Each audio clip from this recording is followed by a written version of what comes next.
Hello everyone, इस video में हम कक्षा 6 विषय हिंदी का आंकलन कार्यपत्रक 4 करेंगे। दिनांक है इसकी 27 सितंबर 2021 और इसको शुरू करने से पहले प्लीज़ हमारे चैनल माइंड बूस्टिंग क्लासेस को ज़रूर सब्सक्राइब कर दीजिए।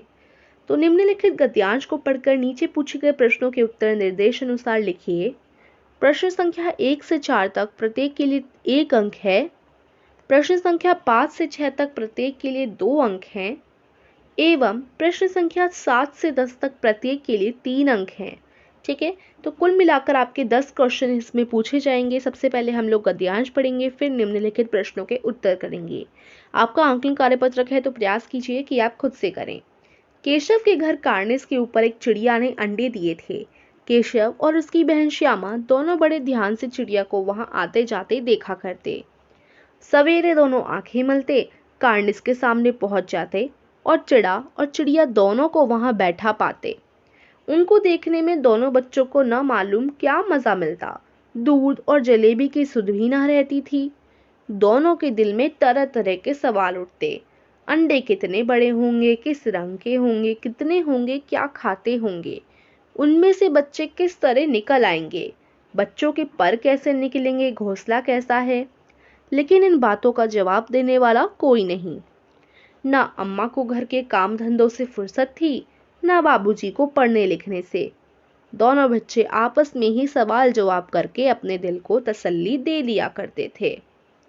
केशव का ध्यान इस तकलीफ की तरफ न गया था। बोला, जरूर तकलीफ हो रही होगी, बेचारे प्यास के मारे तड़पते होंगे, ऊपर छाया भी तो नहीं। आखिर यही फैसला हुआ कि घोंसले के ऊपर कपड़े की छत बना देनी चाहिए। पानी की प्याली, थोड़े से चावल रख देने का प्रस्ताव भी स्वीकृत हो गया। दोनों बच्चे बड़े चाव से काम करने लगे। श्यामा माँ की आंख बचाकर मटके से चावल निकाल लाई। केशव ने पत्थर की प्याली का तेल चुपके से जमीन पर गिरा दिया और उसे खूब साफ करके उसमें पानी भरा। अब चांदनी के लिए कपड़ा कहाँ से आए? फिर ऊपर बगैर छड़ियों के कपड़ा ठहरेगा कैसे? और छड़ियाँ खड़ी कैसे होंगी?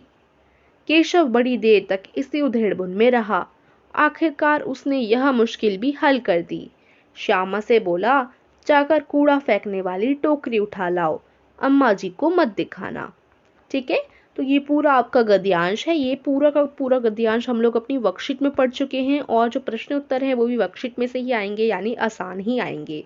तो प्रश्न एक है, पानी शब्द का पर्यायवाची शब्द होगा। तो ये पर्यायवाची वाला जो क्वेश्चन है, पानी का देखिए जल होता है, नीर होता है।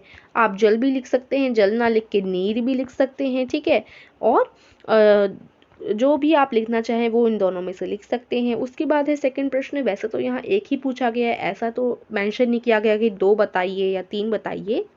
और वैसे भी 1 से लेकर 4 तक प्रत्येक प्रश्न के अंक 1 हैं, तो आप जो है 1 लिख दीजिए, ये काफ़ी रहेगा। दूसरा है, दूध शब्द का तत्सम शब्द होगा, तो दूध का तत्सम शब्द होगा दुग्ध। ठीक है। तीसरा है, जमीन शब्द का समानार्थी शब्द होगा, तो भूमि लिख सकते हैं। ठीक है। उसके बाद है चौथा, स्वीकृत शब्द का विलोम शब्द होगा, स्वीकृत का विलोम शब्द होता है अस्वीकृत। पांचवा प्रश्न है, अनुच्छेद में से 2 संज्ञा शब्द चुनकर लिखिए, केशव और माँ। ठीक है, कुछ और भी आप लोग लिख सकते हैं। छठवां प्रश्न है, अनुच्छेद में से 2 विशेष शब्द छाट कर लिखिए। तो अभी हमने संज्ञा लिखी। विशेषण क्या होती है? किसी भी चीज की विशेषता बताने वाले शब्दों को विशेषण कहा जाता है। बड़े और थोड़े से, ये जो है आपके विशेषण शब्द हैं। ठीक है, थोड़े से चावल बोले गए थे, है ना, और बड़े भी था ऊपर के गद्यांश में, तो ये दोनों आपके विशेषण हो जाएंगे। सातवां प्रश्न है, चिड़िया ने अंडे कहाँ दे रखे थे और उसे कौन देखा करता था? तो इसका उत्तर है, चिड़िया ने अंडे कार्निस पर दिए थे और केशव और श्यामा अंडों को रोज देखने जाते थे। ठीक है। आठवां प्रश्न है, केशव और श्यामा के मन में किस तरह के प्रश्न उठा करते थे? तो देखो इसका उत्तर आप ये लिख सकते हैं, आंसर, केशव और श्यामा के मन में कुछ इस तरह के सवाल आते थे। अंडे कितने बड़े होंगे, किस रंग के होंगे, कितने होंगे, क्या खाते होंगे, उनमें से बच्चे किस तरह निकल आएंगे, बच्चों के पर कैसे निकलेंगे, घोंसला कैसा है। ठीक है, तो ये आपका आंसर हो जाएगा। उसके बाद जो आपका नवा प्रश्न है, 9th क्वेश्चन, ये है, घोंसले की सुरक्षा के लिए क्या फैसला किया गया? तो इसका उत्तर है, फैसला यह हुआ कि घोंसले के ऊपर कपड़े की छत बना देनी चाहिए, यहाँ पर बना आ जाएगा, बना देनी चाहिए। ठीक है, अच्छे से करेंगे।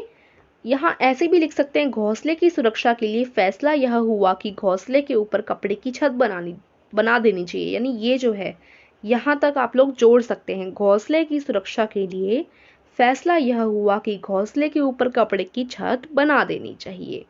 ठीक है, क्योंकि ये जो आपका प्रश्न है, प्रश्न संख्या 9, ये जो प्रश्न है आपके प्रत्येक 3 अंक के हैं, तो आप बड़े लिखने की कोशिश कीजिएगा। उसके बाद आपका 10वां प्रश्न है, घोंसले में पानी की व्यवस्था कैसे की गई? तो इसका उत्तर है, घोंसले में पानी की व्यवस्था करने के लिए केशव ने पत्थर की प्याली का तिल चुपके से जमीन पर गिराकर और उसे खूब साफ कर उसमें पानी भर के घोंसले में रखा। ठीक है, तो इस तरीके से जो है आपकी आज की वर्कशीट हो जाती है समाप्त। असेसमेंट वर्कशीट थी आपकी, आशा करती हूँ समझ आई होगी। वीडियो को ज़रूर लाइक कीजिएगा, चैनल को ज़रूर सब्सक्राइब कीजिएगा, इस तरीके से आपके सारे आंसर्स हो जाएंगे। ठीक है, सो मिलते हैं नेक्स्ट वीडियो में। धन्यवाद।